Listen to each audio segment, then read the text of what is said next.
Hi there folks, Brendan here for Advanced Radio, and today I'm going to be taking you through a really quick tutorial to show that the SF20 Pro and the SF10 Pro system now works with the CSRF protocol.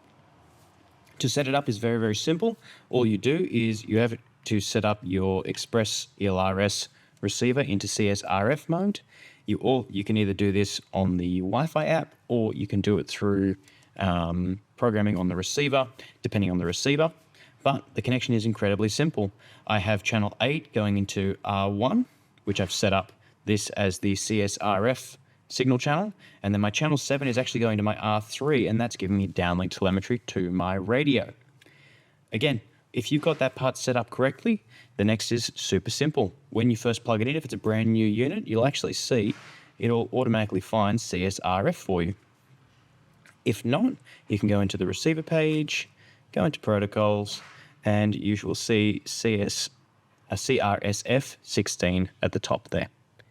Clicking that, it'll automatically set the protocol, and you should get control down on your radio.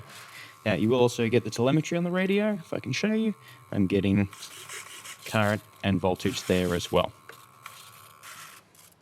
Okay, so that's the super simple setup. Again, you have to set the receivers to CSRF. Now, we do also support SBus, but CSRF is now supported as well. You also have to set a telemetry output channel, which I've set on channel 7, and that plugs into R3, and that'll give you the downlink telemetry to your radio system.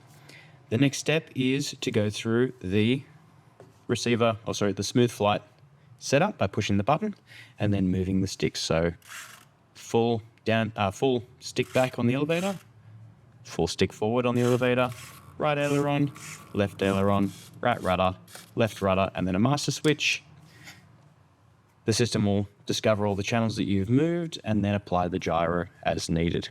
Okay, so that's the super simple setup on CRSF protocol. Thank you very much for watching.